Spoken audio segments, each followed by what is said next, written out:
Hello बच्चों। बेटे, आज हम इस वीडियो में क्लास 10th का चैप्टर नंबर 5 लाइफ प्रोसेसेस के बारे में पढ़ेंगे। और ये बहुत ही इम्पोर्टेंट चैप्टर है क्योंकि इस चैप्टर में से कम 8 या 9 मार्क्स के क्वेश्चंस हमेशा पूछे जाते हैं। कई बार 10 मार्क्स के भी क्वेश्चन इसमें से पूछे जाते हैं। 3 मार्क्स, 2 मार्क्स, 1 मार्क, हर तरह के क्वेश्चन इस चैप्टर में से पूछे जा सकते हैं। 5 मार्क्स के क्वेश्चन भी पूछे जा सकते हैं। तो ये बहुत ही इंपॉर्टेंट चैप्टर है और इसमें हम लाइफ प्रोसेसेस के बारे में पढ़ेंगे।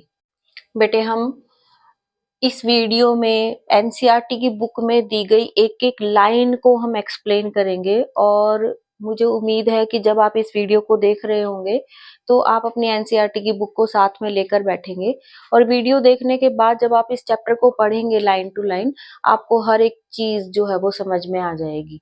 क्योंकि बायो में बेटे एक एक लाइन जो है वो एनसीईआरटी की बुक से हमें पढ़नी होती है। तो सबसे पहले जो चीज आपकी बुक में गिवन है कि कोई भी चीज, कोई भी ऑर्गेनिज्म है, उसको आप अलाइव है ये कैसे बताओगे कि वो जिंदा है या नहीं है।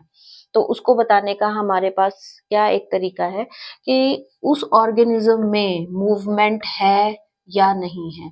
अब वो मूवमेंट किसी भी तरह की हो सकती है बेटा। रनिंग भी हो सकती है in case of cat, rat, और चूइंग ऑफ कट भी हो सकती है इन केस ऑफ काउस, क्योंकि वो बैठी बैठी जो है वो जुगाली करती रहती हैं। ह्यूमन बीइंग्स में चिल्लाना है, भागना है, खेलना है, खाना है, ये सब चीजें मूवमेंट में आती हैं जो ये शो करती हैं कि the given organism is alive और नॉट।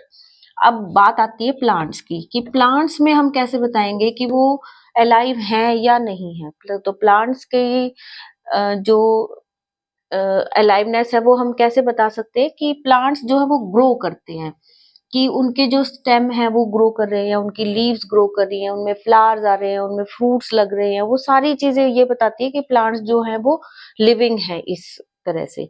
तो ये मूवमेंट्स जो है वो आपको ये बता रही हैं कि the given organism is alive और नॉट, कि वो जिंदा है या नहीं है। तो जो हमने मूवमेंट्स पढ़ी वो दो तरह की मूवमेंट्स होती हैं बेटा। एक तो डायरेक्ट मूवमेंट्स है और दूसरी इनडायरेक्ट मूवमेंट्स है, या हम कह सकते हैं एक तरह की मूवमेंट होती है विच आर विजिबल मूवमेंट्स और दूसरी होती है इनविजिबल मूवमेंट्स। विजिबल मूवमेंट्स में आ जाएगा रनिंग है, ग्रोथ रिलेटेड मूवमेंट्स हैं, जिसमें कोई भी ऑर्गेनिज्म ग्रो करता हुआ, रन करता हुआ, ये सारी चीजें करता हुआ हमें दिखाई देगा। जो मूवमेंट्स हमें दिखाई देती हैं they are called as visible movement. Invisible movements हैं जैसे कि कोई बंदा सो रहा है या कोई भी ऑर्गेनिज्म अगर सो रहा है तो उस केस में भी वो अलाइव है या नहीं है वो हमें कैसे पता चलता है कि जैसे ब्रीदिंग, हाँ ब्रीदिंग से हमें पता चल जाता है कि वो पर्सन अलाइव है या नहीं है। उसकी किसी ना किसी बॉडी पार्ट की मूवमेंट हो रही होगी। तो विजिबल मूवमेंट्स वो मूवमेंट्स हैं which can be seen with naked eyes, जो हम अपनी आंखों से देख सकते हैं। वो मूवमेंट्स जो है वो विजिबल मूवमेंट्स हैं। कुछ ऐसी भी मूवमेंट्स हैं जिनको हम नहीं देख पाते हैं, जैसे कि मॉलिक्यूलर मूवमेंट है। लगातार हमारी बॉडी में ना कोई मूवमेंट होती रहती है, हमारी सेल्स मूव करती हैं, न्यूट्रिएंट्स हमारी सेल्स के अंदर जाते हैं, कुछ वेस्ट प्रोडक्ट्स हम बाहर निकालते हैं, ऑक्सीजन को हम इनहेल कर रहे हैं, oxygen different parts of the body में जा रही है, वहां से फूड ऑक्सीडाइज हो रहा है। तो ये सभी मूवमेंट जो हम अपनी बॉडी की नहीं देख पाते वो मॉलिक्यूलर मूवमेंट्स हैं और वो इनविजिबल मूवमेंट्स में आ जाती है। और ये मूवमेंट्स भी ये शो करती हैं कि the following organism is, the given organism is alive और नॉट। अब इन मूवमेंट्स का अब हमारे ऊपर या हमारी बॉडी में या किसी भी ऑर्गेनिज्म में क्या इंपॉर्टेंस है, ये क्यों होती हैं ये मूवमेंट्स, अब हम वो पढ़ेंगे। कि आपकी बुक में ये दिया गया है कि what is the importance of these movements. Movements की क्या इंपॉर्टेंस होगी, दे फर्स्ट इज, तो what is the importance of molecular movement. First important है बेटा सप्लाई ऑफ न्यूट्रिएंट्स। न्यूट्रिएंट्स की जो सप्लाई है to the different cells is due to the molecular movement. Second is removal of catabolic waste material. कि हमारी body में जो catabolism के दौरान या फूड की ब्रेकेज के दौरान जो वेस्ट मटेरियल बाहर निकलते हैं उनकी रिमूवल, कैटाबॉलिक वेस्ट, जैसे for example carbon dioxide gas है, वो हमारी बॉडी से रिमूव हो जाती है due to the movement of molecules. Third is repair and maintenance of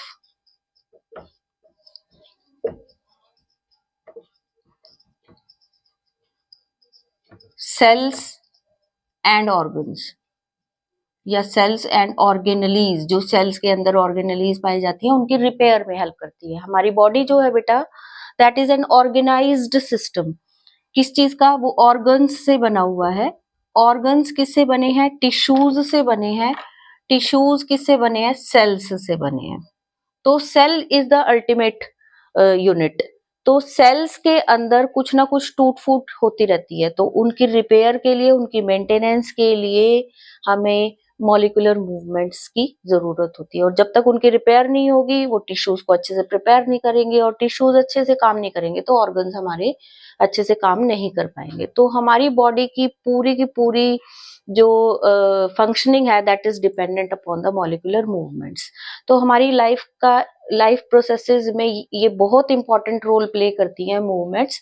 तो विजिबल मूवमेंट्स हमें ये बताती है कि वी आर अलाइव, और इनविजिबल मूवमेंट्स जो है वो हमारी लाइफ प्रोसेसेस को मेंटेन करने के काम आती हैं। लाइफ प्रोसेसेस चैप्टर के बारे में हम पढ़ रहे हैं, तो हमें ये भी पता होना चाहिए लाइफ प्रोसेसेस होती क्या है। The life processes are the processes जो कि हमारी बॉडी में हमारी लाइफ को मेंटेन करने के लिए होती हैं, विच मेंटेन द processes या which maintain all the life processes of our body, they are called as life processes। तो life processes की definition जो है वो आपकी बुक में दी गई है कि which together perform their maintenance, processes which together perform their job for maintenance of life। Life को मेंटेन करने का जो काम जो प्रोसेसेस करती हैं उन्हें लाइफ प्रोसेसेस बोला जाता है। तो लाइफ प्रोसेसेस में बेटा सबसे पहले हमें कोई भी ऑर्गेनिज्म अगर अपनी लाइफ को अच्छे से रन करना चाहता है, अपनी लाइफ को मेंटेन करना चाहता है, तो उसे एनर्जी की जरूरत है। वो एनर्जी हम अपनी बॉडी में खुद प्रिपेयर नहीं कर सकते। हिट्रोट्रॉफ जो है वो अपनी बॉडी में अपनी एनर्जी को खुद ही प्रिपेयर नहीं कर सकते, तो they need an external source for the energy, and that external source of energy is food. Food से हमें सारी की सारी एनर्जी जो है वो ऑब्टेन होती है। और इनटेक ऑफ फूड या process of taking in food, process of taking food by an organism, किसी भी ऑर्गेनिज्म के द्वारा फूड को लेने की जो प्रोसेस है, that is called as nutrition. तो ये फर्स्ट लाइफ प्रोसेस है हमारी, जिससे कि हमारी सारी लाइफ प्रोसेसेस, बाकी सारी लाइफ प्रोसेसेस जो हैं वो चलती हैं। कि अगर हम फूड ही नहीं खाएंगे तो हमारी बॉडी को एनर्जी नहीं मिलेगी, और एनर्जी या न्यूट्रिएंट्स अगर हमारी बॉडी को नहीं मिल रहे हैं तो हम अपनी बाकी लाइफ प्रोसेसेस भी मेंटेन नहीं कर सकते। तो फर्स्ट जो लाइफ प्रोसेस है दैट इज न्यूट्रिशन। अब इस न्यूट्रिशन में हम डिफरेंट टाइप के कार्बन कंपाउंड्स को हम लेते हैं। कार्बन के जो मोस्टली हमारे पास कंपाउंड्स हैं वो हम एज अ न्यूट्रिशन या एज अ फूड हम गेन करते हैं। और वो अलग अलग तरह की organism, they have the varied mode of nutrition, उनमें अलग अलग तरह की न्यूट्रिशन की टाइप होती है। कुछ ऑर्गेनिजम्स कॉम्प्लेक्स फूड को लेते हैं and they convert it into the simple one, और कुछ सिंपल सब्सटेंसेस से क्या बनाते हैं? कॉम्प्लेक्स सब्सटेंसेस बनाते हैं। तो डिफरेंट टाइप की न्यूट्रिशन है, वो हम आगे नेक्स्ट सेक्शन में पढ़ेंगे। अब न्यूट्रिशन के बाद जब हमने फूड को गेन कर लिया, तो क्या एज इट इज फूड को हम यूज कर सकते हैं फॉर टेकिंग एनर्जी? नहीं, इस फूड को हमें कन्वर्ट करना पड़ेगा to the simple substances, and that is done with the help of oxygen. Oxygen को हम इनहेल करते हैं और वो ऑक्सीजन हमारी बॉडी में जाने के बाद फूड के साथ रिएक्शन करके it convert it into simpler substances, और ये सिंपलर सब्सटेंसेस हमारी बॉडी को न्यूट्रिएंट्स भी प्रोवाइड करेंगे और एनर्जी भी प्रोवाइड करेंगे। तो ये जो सारी प्रोसेस है after taking nutrition into the body, oxygen को लेना, उसको फूड के साथ रिएक्ट करना, रिएक्शन के बाद जो सिंपल सब्सटेंसेस बने हैं उसको हम किस तरह से एब्जॉर्ब करके और उसको हम कैसे यूटिलाइज करें, सारी चीजें जो आती हैं बेटा, दैट इज रेस्पिरेशन। ये रेस्पिरेशन में आएंगी। It is the second life process कि ऑक्सीजन हमने इनहेल की, ऑक्सीजन रिएक्ट कर जाएगी फूड के साथ और फूड को वो सिंपल सब्सटेंसेस में चेंज कर देगी और वो सिंपल सब्सटेंसेस हमारी बॉडी अपनी एनर्जी को मेंटेन करने के लिए यूज कर लेती है। थर्ड इज, अब जब न्यूट्रिशन हो गया, रेस्पिरेशन हो गया, फूड ब्रेक डाउन हो गया, फूड के ब्रेक डाउन की जो प्रोसेस होती है that is called as catabolic process. This is also known as catabolism. और इस कैटाबॉलिज्म के दौरान हमारी बॉडी से कुछ वेस्ट मटेरियल्स जो है वो बाहर निकलते हैं, जैसे कार्बन डाइऑक्साइड है और बाकी जो वेस्ट मटेरियल्स हैं वो भी हम बता सकते हैं। तो ये वेस्ट मटेरियल्स हैं या फूड से ऑब्टेन होने वाले जो न्यूट्रिएंट्स हैं, वो सारी चीजें जहां पर बने हैं वहां से दूसरी जगह पर पहुंचाए जाते हैं। न्यूट्रिएंट्स पहुंचाए जाएंगे वहां पर जहां इनकी जरूरत है और वेस्ट मटेरियल पहुंचाए जाएंगे वहां पर जहां पर इनको हमारी बॉडी से बाहर निकालना जरूरी है। तो ये जो प्रोसेस है जिसमें कि न्यूट्रिएंट्स को एक जगह से दूसरी जगह पर पहुंचाना या ऑक्सीजन को एक जगह से दूसरी जगह तक पहुंचाना, कार्बन डाइऑक्साइड को इसकी जगह तक पहुंचाना ताकि इसको बाहर निकाला जा सके, अदर जो हमारी फूड मटेरियल्स के जो वेस्ट प्रोडक्ट है, फूड वेस्ट जो है हमारा, उसको उस प्रॉपर जगह तक पहुंचाना जहां पर इसको एक्सक्रीट किया जा सके, ये सारी प्रोसेसेस आती हैं ट्रांसपोर्टेशन में। This is known as transportation. तो it is the third life process which we will study in this chapter. ये हो जाएगा ट्रांसपोर्टेशन। अब अभी हमने पढ़ा कि वेस्ट मटेरियल्स जो है वो हमारी बॉडी में जनरेट होते हैं, अगर इन वेस्ट मटेरियल्स को हमारी बॉडी से बाहर ना निकाला जाए दे विल बिकम पॉइजनस। तो जो नेक्स्ट प्रोसेस है that is excretion. Excretion is the removal of waste from the body. तो ये 4 लाइफ प्रोसेसेस हमने इस चैप्टर के अंदर पढ़नी है, जिनको हम बारी बारी से पढ़ते जाएंगे। सबसे पहले हमारे पास जो लाइफ प्रोसेस आती है दैट इज न्यूट्रिशन। तो न्यूट्रिशन हम सबसे पहले पढ़ेंगे। न्यूट्रिशन की डेफिनेशन हम कर चुके हैं बेटा। Taking in food by the organisms to get nutrients is known as nutrition. Food क्या है? It is an external source of energy which is taken by the organism to get its nutrients, that is called as food. और food को obtain करने की जो process है that is called as nutrition. अब मैंने बताया कि न्यूट्रिशन जो है वो कई तरह से हो सकता है, कि कुछ ऑर्गेनिजम्स जो है होगा सभी ये कार्बन कंटेंट, हम जितनी भी चीजें हम लेते हैं वो सारे कार्बन कंपाउंड्स की फॉर्म में ही हम लेते हैं और उन्हीं को हम यूटिलाइज करते हैं फॉर टेकिंग द एनर्जी। अब न्यूट्रिशन जो है वो मैंने बताया कि कई तरह से हो सकता है, कि there are varied forms of taking nutrition. वो वेरिड फॉर्म्स ऑफ न्यूट्रिशन जो है वो हम 7th क्लास से पढ़ते आ रहे हैं, कि कुछ ऑर्गेनिजम्स ऐसे हैं जो अपना फूड खुद ही प्रिपेयर कर लेते हैं। They are called as autotrophs. खुद ही प्रिपेयर कर लेंगे, किससे? कार्बन डाइऑक्साइड से, वाटर से, सनलाइट से, in the presence of chlorophyll. आप समझ गए होंगे मैं किसकी बात कर रही हूँ। These are the plants and the mode of nutrition is known as autotrophic mode of nutrition.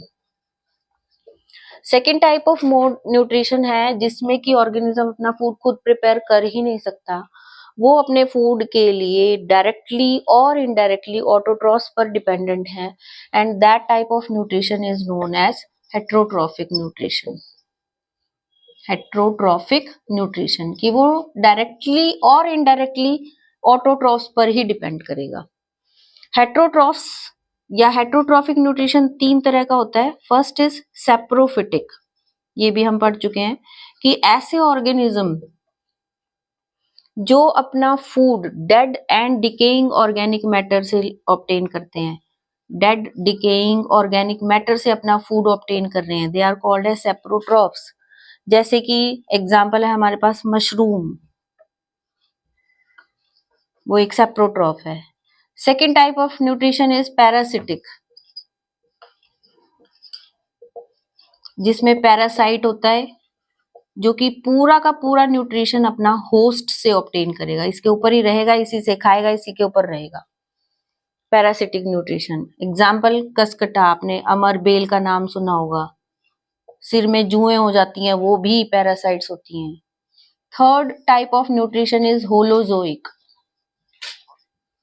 एक ऐसा न्यूट्रिशन जिसमें सॉलिड फूड को ऑब्टेन किया जाता है for the nutrition, they are called as holozoic mode of nutrition, जो कि human beings में, एनिमल्स में, सबके अंदर पाया जाता है। ये है होलोजोइक मोड ऑफ न्यूट्रिशन। ठीक है, अब पहले हम इसकी फर्स्ट पार्ट पढ़ेंगे, that is autotrophic mode of nutrition, और फिर हम सेकेंड पार्ट पढ़ेंगे heterotrophic mode of nutrition. First part है autotrophic mode of nutrition. Autotrophic mode of nutrition में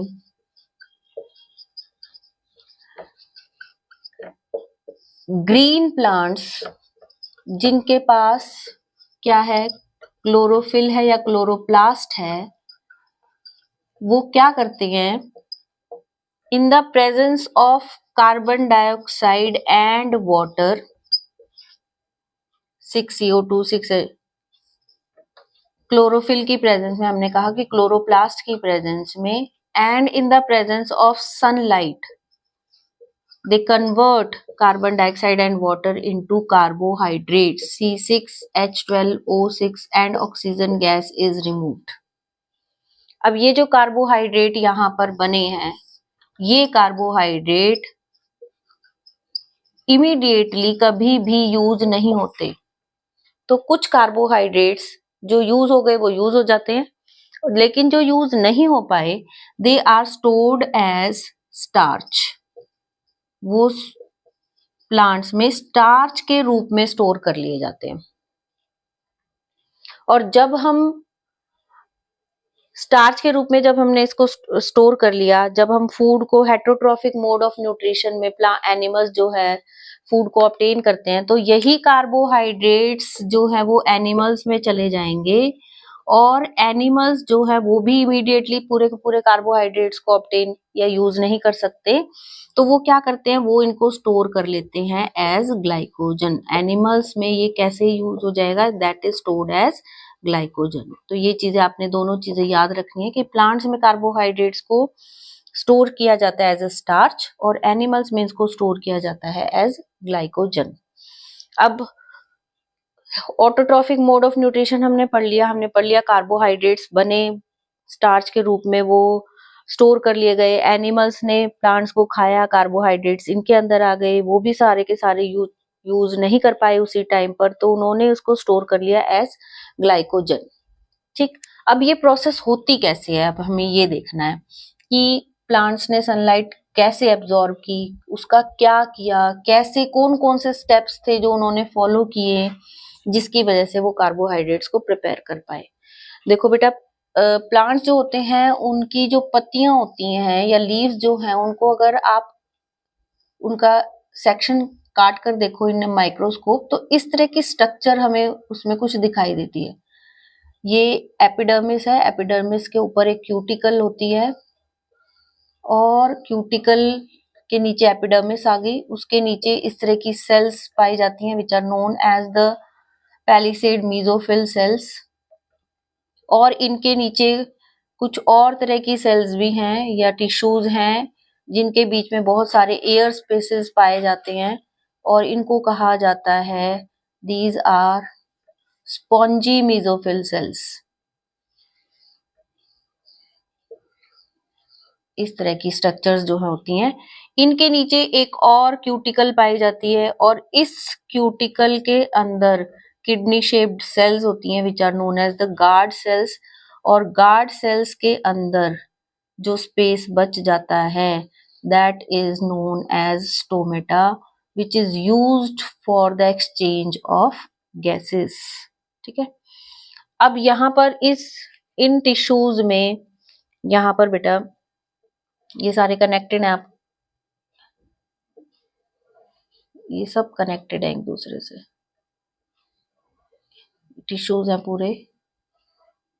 यहाँ पर कुछ डॉट्स आपने अपनी बुक में देखे होंगे इस तरह से। ये डॉट्स जो होती हैं ये क्लोरोप्लास्ट है, और यहीं से काम शुरू होता है इनका फोटोसिंथेसिस का।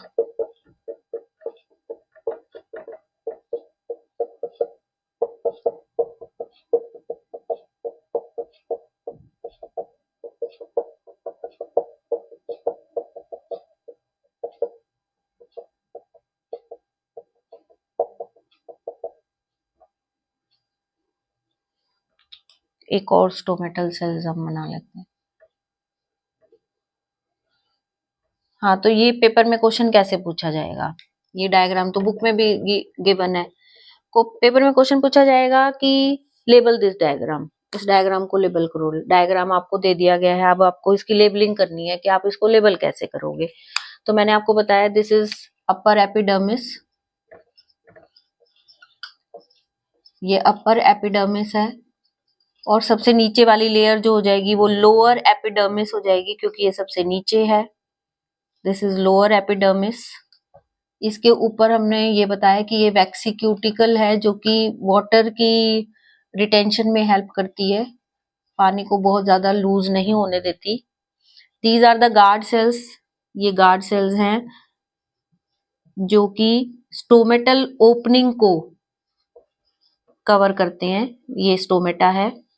ये मैंने आपको बताया this is palisade mesophyll cell, इसको आप सिंपल मीजोफिल भी लिख सकते हो। And this is spongy mesophyll cell, spongy mesophyll. और ये जो डॉट्स हैं बेटा बीच में, ये ब्लैक कलर की जो डॉट्स हैं, दीज आर क्लोरोप्लास्ट। क्लोरोप्लास्ट में दो चीजें होती हैं, एक तो ग्रेना एंड स्ट्रोमा, दो पार्ट्स होते हैं। ये पिछले साल हमने जो चैप्टर पढ़ा था सेल्स वाला, उसमें हमने इसकी जो स्ट्रक्चर पढ़ी थी, तो आपको याद होगा ये स्ट्रोमा और ग्रेना, इनमें दो पार्ट्स होते थे। और ये जो बीच में रह गए हैं, ये जो खाली स्पेस हमने यहाँ पर और यहाँ पर दिखाया है, ये है एयर स्पेसेस, एयर को स्टोर करती है ये सेल्स। या थोड़ी देर के लिए भाई मतलब यहाँ से जब स्टोमेटा से एयर अंदर जाएगी तो यहाँ पर वो स्टोर हो जाएगी। तो इस तरह की ये स्ट्रक्चर है। अब प्रोसेस क्या है वो हम पढ़ते हैं। प्रोसेस कहाँ से शुरू होती है? प्रोसेस शुरू होती है कि रूट्स जो है वो वाटर को एब्जॉर्ब कर लेती हैं, और क्लोरोफिल जो इसके अंदर प्रेजेंट है वो क्लोरोफिल सनलाइट को एब्जॉर्ब कर लेगा। मैंने कहा रूट्स ने क्या किया, वाटर को एब्जॉर्ब कर लिया, पानी आ गया इनके अंदर। रूट्स क्या करेगी, वाटर।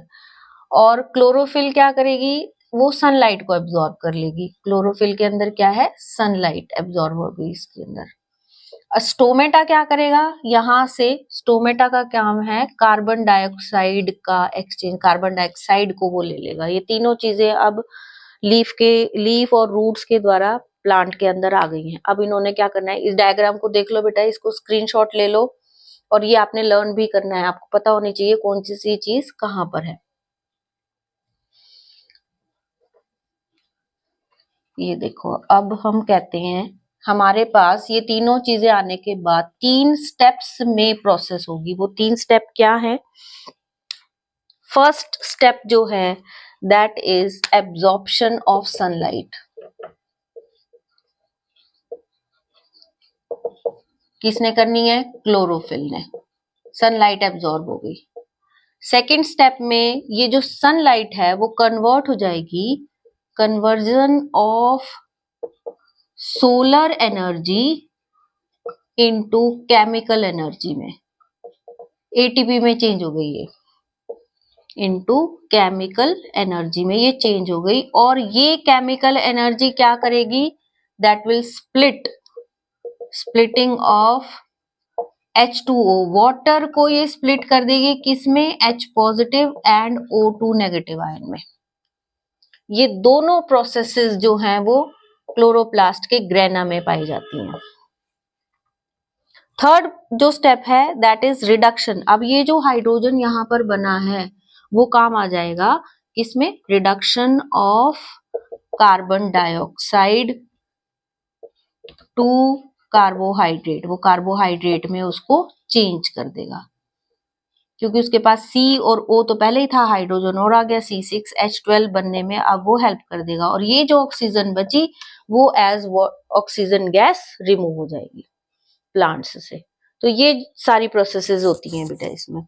अब ये तीनों प्रोसेसेस वैसे तो कॉन्टिन्यूएशन में होती है, लेकिन कुछ प्लांट्स ऐसे हैं जैसे डेजर्ट प्लांट्स हैं बेटा, वो क्या करते हैं डेजर्ट प्लांट्स, वो दिन में अपने स्टोमेटा को बंद करके बैठ जाते हैं ताकि वहां से पानी का लॉस ना हो, और रात को उसको ओपन कर देते हैं। अब रात को नाइट में क्या हुआ कि स्टोमेटा ओपन हो गए।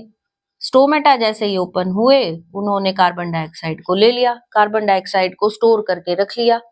कार्बन डाइऑक्साइड को स्टोर करने के साथ साथ इसको एक इंटरमीडिएट में चेंज कर दिया, मतलब एक ऐसी चीज बना दी जो जल्दी से हाइड्रोजन के साथ रिएक्ट करेगी, कार्बोहाइड्रेट बना देगी। तो इंटरमीडिएट जो होता है वो 4 कार्बन एटम्स का होता है। अब जैसे ही दिन निकलेगा, ये सारा काम रात में हो चुका, अब जैसे ही डे टाइम आएगा, डे टाइम में क्या होगा, सनलाइट आएगी, सनलाइट क्लोरोफिल जो है उस सनलाइट को एब्जॉर्ब करेंगे, सनलाइट से केमिकल एनर्जी बनेगी, केमिकल एनर्जी से वाटर स्प्लिट हो जाएगा जो रूट्स ने एब्जॉर्ब कर रखा है, वहां से ये हाइड्रोजन बन गया और हाइड्रोजन इस C4 के साथ कनेक्ट होकर और क्या बना देगा, कार्बोहाइड्रेट बना देगा। और ये डेजर्ट प्लांट्स क्योंकि C4 इंटरमीडिएट बना रहे हैं तो these are also known as C4 plants. ये आप आगे हायर लेवल पर पढ़ोगे, व्हाट आर C4 प्लांट, ये C4 प्लांट्स भी कहलाते हैं due to the formation of this 4 atom intermediate during the photosynthesis. अब हमने सारी कहानी पढ़ ली कि ये एब्जॉर्ब हो गया, ये एब्जॉर्ब हो गया, वो एब्जॉर्ब हो गया, स्टोमेटा ने ये कर लिया, स्टोमेटा बंद हो गया, स्टोमेटा खुल गया, लेकिन खुला और बंद कैसे हुआ वो तो हमने पढ़ा ही नहीं। तो स्टोमेटा के खुलने और बंद होने की कहानी सारी पानी के ऊपर डिपेंडेंट है कि वहां पर गार्ड सेल्स का काम है। गार्ड सेल्स क्या करेंगे, गार्ड सेल्स क्या है, these are the kidney shaped cells, ये है, इनके बीच में जो ये स्पोर बच गया, this is called as stomata, और इनके अंदर भी क्लोरोप्लास्ट पाए जाते हैं, ये गार्ड सेल्स हैं। अब गार्ड सेल्स बेटा जैसे कि इस तरह से हैं कि गार्ड सेल्स हैं, एक सेकेंड रुको, ये गार्ड सेल्स हैं। गार्ड सेल्स अगर फूल जाएंगे तो स्टोमेटा ओपन हो जाएगा, अगर ये फैल जाएंगे और बंद हो जाएंगे तो स्टोमेटा बंद हो जाएगा। तो आप ये देखो कि पानी जब इन गार्ड सेल्स के अंदर जाता है, ये गार्ड सेल है, इसके अंदर जैसे ही वाटर जाएगा, कोई भी चीज जब पानी किसी भी चीज के अंदर जाता है, आपने बैलून भी देखा वो फूल जाता है, तो जैसे ही गार्ड सेल के अंदर पानी गया, ये गार्ड सेल्स थी, पानी गया ये फूलते चले गए, और फूलने के बाद क्या होगा, स्टोमेटा बीच में से ओपन हो गया, स्टोमेटा खुल गया। अब मान लिया पानी कम है प्लांट के पास, वो क्या करेगा, वो वाटर लूज हो जाएगा गार्ड सेल से, और वो गार्ड सेल्स धीरे धीरे धीरे धीरे बंद होते चले जाएंगे, और वहां से ये जो स्टोमेटल ओपनिंग थी वो अब क्लोज हो जाएगी। वो अब इस तरह की शेप जो है गार्ड सेल्स ये जो है वो ऑब्टेन कर लेंगे, ये इस तरह से आ जाएगा, ये क्लोज्ड है, क्लोज्ड स्टोमेटा, ये आपने पढ़ा भी है, और ये है ओपन स्टोमेटा, ठीक है। तो ये भी क्वेश्चन इंपॉर्टेंट है कि गार्ड सेल्स को ओपन और क्लोज, सॉरी स्टोमेटा को ओपन और क्लोज करने में क्या चीज रोल प्ले करती है, that is water, intake of water by the guard cells और removal of water by the guard cells, ठीक है। इसके बाद बेटे हम नेक्स्ट वीडियो में पढ़ेंगे कि रॉ मटेरियल्स जो है वो कौन से हैं, which are obtained by the plants to for photosynthesis, और ये हम कैसे प्रूव कर सकते हैं कि यही रॉ मटेरियल्स जो है वो फोटोसिंथेसिस में हेल्प कर रहे हैं। तो वीडियो अगर आपको अच्छी लगी हो तो लाइक कर दीजिए और चैनल को सब्सक्राइब